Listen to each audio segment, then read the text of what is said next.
Assalamualaikum warahmatullahi wabarakatuh. Salam sejahtera untuk kita semua, bosku. Salam NKRI, salam merah putih.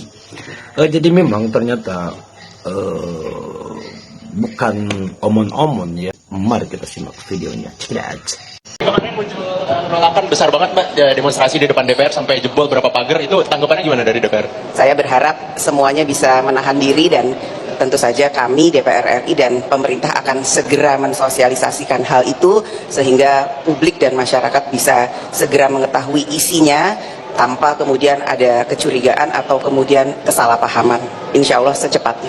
Pak Jokowi, izin menanyakan juga, apakah Pak Jokowi akan melanjutkan pertemuan dengan Ibu Megawati? Ini kan sudah bertemu dengan Ibu Puan. Apakah Pak Jokowi akan melanjutkan pertemuan lanjutan dengan Ibu Megawati sebagai bentuk rekonsiliasi dengan PDIP setelah bertemu dengan Ibu Puan setelah ini? Ini kan tadi kan dibilang hubungannya hangat Pak antara Pak Jokowi dengan PDIP ini. Hubungannya memang hangat, betul. Memang hangat, dengan Mbak Puan hangat. Kalau dengan Ibu Megawati? Dengan Ibu apakah nantinya bakal pertemuan dengan Ibu Megawati setelah Mbak Puan? Ya belum, tapi akan apa ya? Ke depan saya kira akan baik-baik saja. Antara Pak Jokowi dengan Bu Puan ada maksud tertentu nggak? Kira-kira menengahi, karena kan di publik ada gambaran Pak Jokowi dengan Ibu Puan tidak baik-baik saja, dengan PDIP khususnya. Ya bagaimanapun juga saya pikir adalah suatu kebutuhan bagi kita semuanya, bagi bangsa ini, untuk melihat para tokoh-tokoh bangsa bisa mempergunakan lifespan yang masih dimiliki, sisa perjalanan hidup yang masih ada, energi yang masih ada, untuk bisa memberikan kontribusi yang sebaik-baiknya bagi kepentingan bangsa. Itu mengalahkan permasalahan-permasalahan subjektivitas, perbedaan-perbedaan, baik yang sekecil maupun sebesar apapun. Itu harapan bagi kita semuanya. Dan itulah merupakan, saya pikir, tugas kita bersama. Saya kebetulan mengenal baik kedua tokoh kita yang kebetulan hadir pada hari ini. Berulang kali saya katakan Puan saya anggap sebagai ponakan saya dalam referensi perjalanan panjang yang pernah kita lalui bersama. Pak Jokowi sama aja. Beliau memang jelas didukung dari tempat ini sebagai calon presiden dan menjadi presiden 10 tahun. Kalian juga bisa memahami ada dinamika perjalanan di antara Pak Jokowi bersama dengan Nasdem, bersama dengan saya. Ada dialektika, ada dinamika, ada kesalahpahaman, atau ada hal-hal prinsip yang barangkali belum ditemukan.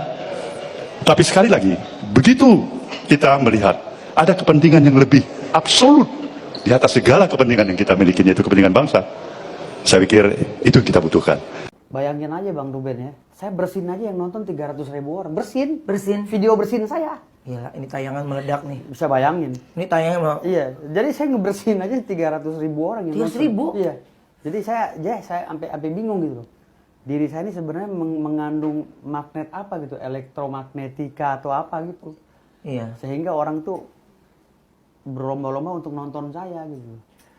Padahal saya pada berebutan kuota loh. Berebut kuota. Iya kan, pada kemana-mana gua Bang Firdaus ada tayangan yang baru. kacau lagi di ujung Indonesia, di gunung yang sinyalnya susah. Dia patungan beli paket buat nonton saya.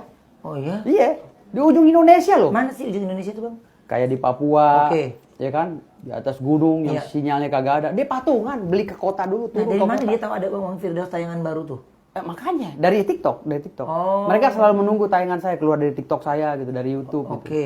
Iya, jadi saya juga bingung gitu. Ini ada yang terbaru nih gitu ya. Iya, sampai kepo gitu. Jadi ya. Tapi ya terharu nggak? Ya alhamdulillah sih. Ini mungkin rahmat dari Allah SWT. Sumpah, dari era Bapak Jokowi sampai Bapak Prabowo, Bapak Luhut bin Sarpanjaitan belum berubah juga. Masih anti kritik, merasa yang paling benar, dan merasa yang paling nasionalis. Sehingga setiap ada yang mengkritik kinerja pemerintah, itu dianggap salah, dianggap tidak mencintai NKRI, dianggap paling tidak paham, gitu kan, bagaimana proses perkembangan pembangunan nasional kita.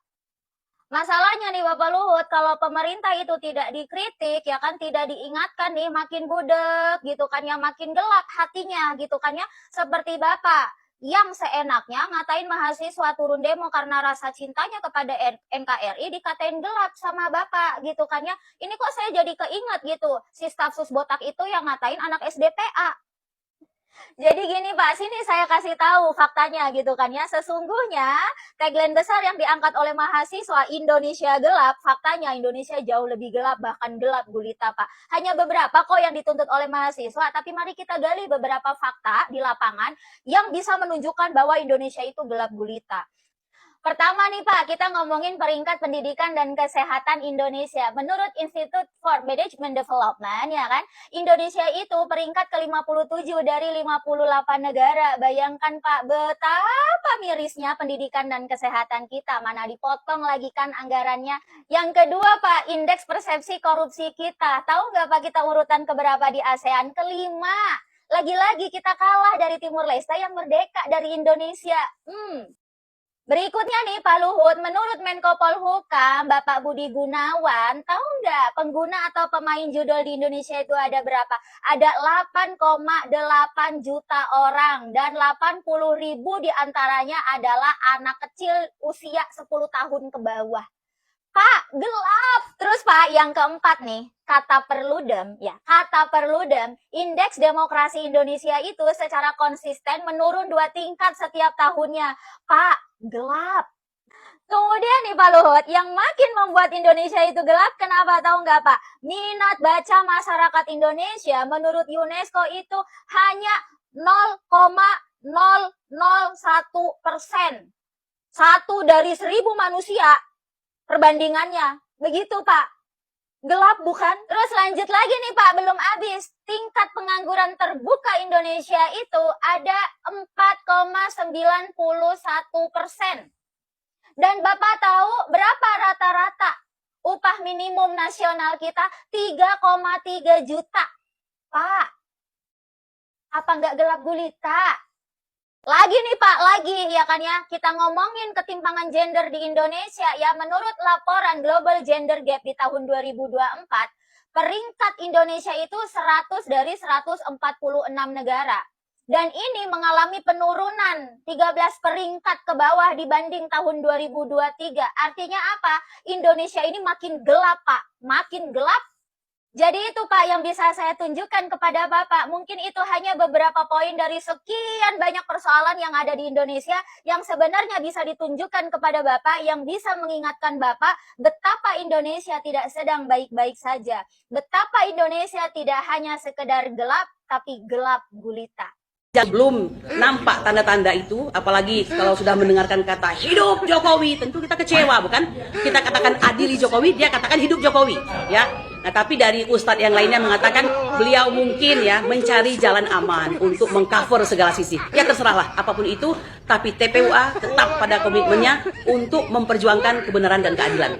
Sebelum saya akhiri, saya ingin mengatakan banyak upaya ya yang kami lakukan TPUA. Ini contohnya ini, mungkin persidangan yang paling brutal itu dilakukan oleh TPUA. Bukan brutal dalam arti kata kita bagaimana ya. Ini benar-benar apapun dilakukan ya untuk sepanjang itu benar gitu ya. Ngotot gitu maksudnya di hadapan hakim. Salah satu contohnya nih, Bang Egy pada waktu itu saya teringat sekali, dia sampai memberikan ayat-ayat di hadapan hakim. Ini sebenarnya lucu ya. Hakim itu diperingatkan, padahal dia wakil Tuhan di muka bumi. Harusnya dia yang memberikan peringatan kepada kita begitu, ya. Nah, bahkan kami karena tahu bahwa kami akan dikalahkan, Bang Egy terlebih dahulu mengatakan kami ini bakal dimenangkan atau dikalahkan. Sebenarnya nih kadang-kadang ini pola-pola yang tidak biasa. Tapi apa boleh buat, pola-pola tidak biasa itu terjadi di kondisi yang negeri ini memang tidak biasa, ya. Ya kita menyebutnya sebagai miscarriage of justice. Jadi persidangan yang sesat. Mengapa persidangan sesat? Karena hakimnya sesat. Jadi dia yang sebagai dominus litis itu tidak berperan sebagai rechterlijke dwaling atau kesesatan hakim. RUU-nya di hotel tertutup, tiba-tiba disahkan gitu kan. Itulah yang terjadi sekarang. Makanya gue bilang hal yang dimulai udah nyata-nyata salah, soal si Gibran yang soal merubah usia itu akan tetap salah ke depannya gitu loh. Nah terjadi kan sekarang banyak banget RUU undang-undang yang tiba-tiba disahkan tengah malam.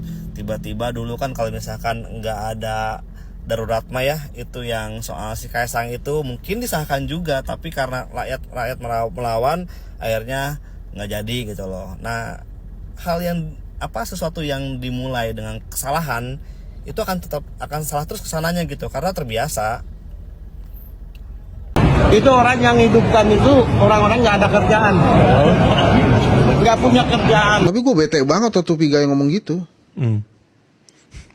Gue kesel karena gue kenal sama dia. Kok lo kayak gitu sih? Dulunya juga LSM ya, suka juga punya pandangan kritis. Sekarang begitu ya, baru njabat sebentar udah. Nggak, gue bilang asal lo tahu aja. Emang kita tuh kurang kerjaan, makanya lo kasih kerjaan dong. Jadi maksud gue, ya oke lah lo menteri, lo banyak kerjaannya. Rakyat nggak ada kerjaannya, lo kasih kerjaan. Makanya.